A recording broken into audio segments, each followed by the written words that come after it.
So my family and I, we love to travel. Now, last year, we took the opportunity to revisit the beautiful country of Portugal. Now, you can watch a previous episode called Our First 48 Hours in Porto, Portugal. Jet lag included in that episode, guys. Porto is a beautiful, beautiful city. However, I really wanted to try a unique Portuguese dish. So we journeyed all the way to this tiny little hamlet called Góis in the middle of central Portugal. This little town, there's 30 people in it, and there's a guy with bread who shows up on Tuesdays and Thursdays because there's no bakery and no supermarket anywhere nearby this little town. But we had the opportunity to visit with Patricia.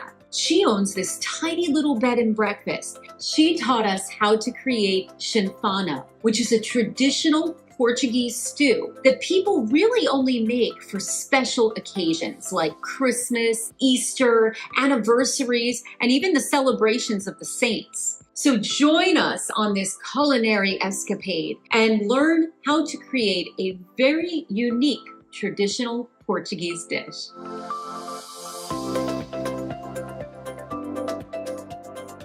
First, we stop to mix and then stir the chanfana, cooking in this hot clay oven.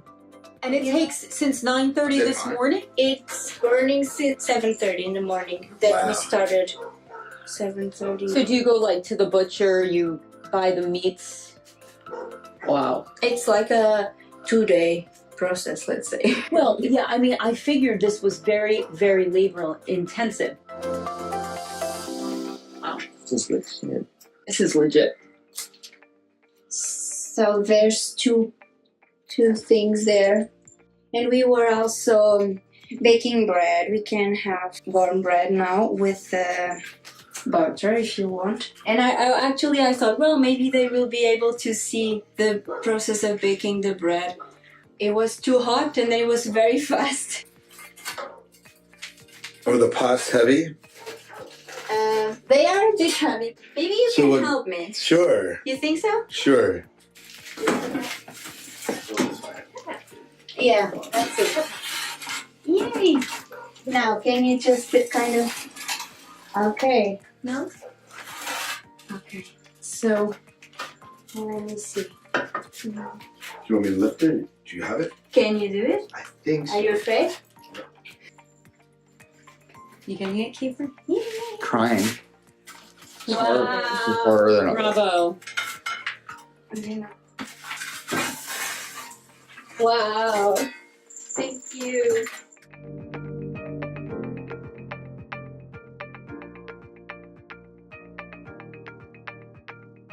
So my son was asking, how come the clay pots don't shatter From the heat. in the heat? Well, clay is actually very resistant to heat. It can happen, but it's not usual. Well, only if there's like a small crack. Also, the inside of the oven is made of clay. Tiles and bricks are made of clay, and clay goes to the oven, and it's How much clay is actually in this building? A lot, apparently. So what is it that you're making here? This is the meat for the stew? So this is goat meat, and I'm just mixing it now. We want to make it like more even. I'll just add a little bit of liquid. So this is the stew itself. It's just meat and seasoning. Nothing else. And wine. A lot of wine. And the wine gives it flavor? A lot. It is kind of strong. I hope you like it. Not everyone likes it. What is the wine called? Just some red wine. It don't need to be picky. I mean, it's better if it's a strong wine. Take your time, Scott. Yeah, we don't want No pressure. Yeah. You have a degree on this already. to... So this is the same type of meat? The same. I just made it in two because it was too much for one. And it's just because it's a pity to only do a little bit if it's such a big oven. Just take the opportunity and bake more, and then we can freeze it. Or Have you ever burned yourself when working with this? but No. I'm always afraid. You're always afraid to get it? Pays to be careful. How hot does this oven get, do you know? Honestly, I'm not sure, but I'm curious, and I want to get a thermometer to put in the Yeah. door. I'll get there, but I think so. Considering this regular oven that you have in the kitchen can go to 250 degrees, like Celsius, maximum Yeah. 300. I would say that this goes to 350 at least. Yeah. And it depends for how long you burn the wood inside. But because it's big, it takes a while to get warm. Thank you. What a nice house.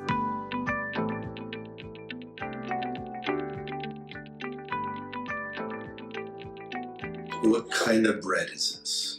So this is corn and wheat. Yes, a half. It's called broa in Portuguese. Broa. It is a very regional type of bread. You don't find it in the whole country. So like here and also in the north, it's pretty typical. And it's really nice if you can bake it in a brick oven. It's nicer. I do it in a regular oven. Now, typically, how long does it take to make bread like this? It doesn't take long. So how is it? So you have just to mix the water, the flour, and the yeast. And it's nice if it's hot because it raises quickly. Otherwise, sometimes it could take a while. Wow. 45 minutes or something. And then you just put it in the oven. And in a brick oven like this, it's fast. It's around 20 minutes maybe. 20 minutes. Depending on the temperature of the oven. The bird's melting on. It's it was like maybe like 15 minutes before you came, I took it out. So yeah. We get all of our bread from the grocery store. And so it's always cold whenever we get it. We don't get it hot. Do you make most of your personal bread or just on special occasions? No, just for special. But I like to do it once in a while. How does the oven work? The oven just gets hot because you make a fire in the middle. So you just put the wood there, put it burning. Then you have to leave it burning there for an hour at least. And then you keep adding wood. You mix it so you kind of put the heat through the cool space to heat it evenly. There's a trick. My mom always tells me that you have to see the color of the bricks because they are kind of orange when it's cold, but when they are hot, they turn white. So that's more or less what you should see in order to check if it's hot enough, because I don't have the thermometer there. I also don't know how to do it with the thermometer because my mom, she does it by heart. Is this a family recipe then? Yes. But it's not unique because it's a regular recipe from the region. So it's like local, let's say, like around Coimbra area. This is a very typical dish, Chanfana. It was time to pull the Chanfana directly from the oven, and it smelled amazing.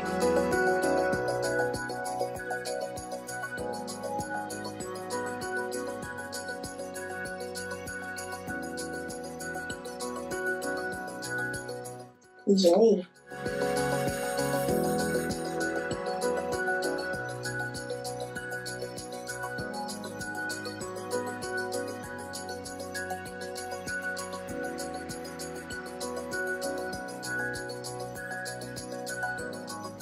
It looks delicious. Is this the ribs of the lamb? So this is from a goat, like old goat. It shouldn't be like a lamb or even an old individual. So when people used to have goats at home, they would do this kind of dish with an old goat because it's a stew. So you would do that with the meat which is not so tender because it takes a while. Yeah. You also leave it from one day to another with the wine. That's why. But of course you can do it with any kind of meat. So depending on the place where you are, it could be goat, it could be sheep as well. Sometimes we also do it with wild boar. Here in a very, very remote rural village in central Portugal, and we've just been informed the bread man is here. There's no general store, there's no mini mart. So the way that they get their fish, groceries, and their bread is these traveling guys with vans who come into the small town to beat their horn and then you have to run out to go get whatever it is you want. So that is the plan. So this might be the bread guy right here. Bom dia. Bom dia. Bom dia. Can I buy? Pão? Sim, pão. Sim. Quantos? Quantos pães quer? How many do you want? 5? Sim. Só? Sim. Só 5? Sim. Oh, Sim. that's it? Sim. No. Bom dia. Bom dia. Yeah. Yeah, fine. Yeah. Fine. Okay. Okay.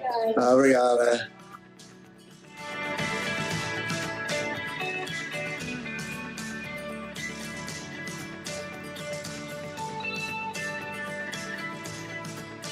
You got your, how much was it?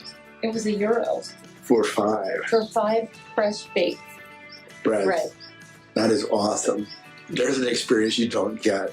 A little village town, they don't have any store at all, no cafe, where they have that. But they're going to come with their van of bread.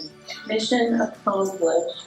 After our experience with the bread seller, it was time to enjoy this traditional meal of Chanfana, potatoes, cabbage, and Broa de Mihlo. Patricia's husband joined us for the meal. Thank you. Obrigada. They bought their own bread on a Saturday. It's mandatory for Easter. Mandatory. Mandatory. And also for Christmas. If you have like this yearly celebration of the town, so like usually here it's very common that you have like in the summer you celebrate the saint, Patron saint. the patron saint of the town, and then it's time to celebrate it. Our time ended with a tour of Patricia's bed and breakfast. It was so quaint and cute, you guys. So this is the room of the youngest. Oh, So o quarto da mais nova. And okay. this is the room of the oldest. So Yeah. the room of the So you named it by my- ages. Okay. Yeah, like the age of the daughters. Okay. And this is the I don't know, the parents' room. The parents' room. And there's a nice crib, which used to be my crib. Okay. Which was your room growing up? Mine was the oldest. Oh, you were the oldest. Yeah. Well, you were the oldest. You were the oldest I'm a too. year older, yeah, exactly. And there's the house is full of memories. Look at this cute bench. This used to be ours, but we made it nicer now because it was in a bad shape. But that was Yeah. yours growing up. Mm-hmm. That is wonderful. Yeah, I like to keep So the. these are your 3 guest rooms. Then. Uh-huh. Okay. Yeah. And then they share a common bathroom. There's a common, but well, I mean we rent the house as a whole. Okay. People don't have to share it with. Okay. So it's like if it's one, it's like 2 people. It's 2 people. Exactly. If it's okay. We usually receive groups like family or friends that come for just a weekend or something. And then they have the living room, the kitchen that you already know. Right. Mhm. And then they can cook and use whatever they want there in the kitchen. Yeah, the kitchen is prepared for cooking. Nice.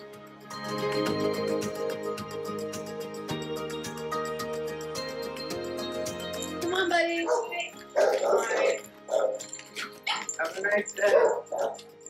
Real nice experience, wasn't it? Yeah, very nice. Much appreciation. Really? Yeah, it was Enjoyed it?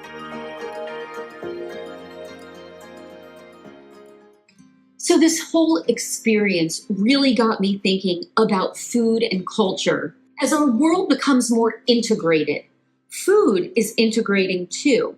And I think that we miss something that's very unique and special about different cultures and about different foods that each culture is so proud of. I was so glad to travel there and to really see a snapshot of a type of meal that people have been creating and celebrating with for literally hundreds of years. Join us on the next episode. You'll never know where we'll be taking you.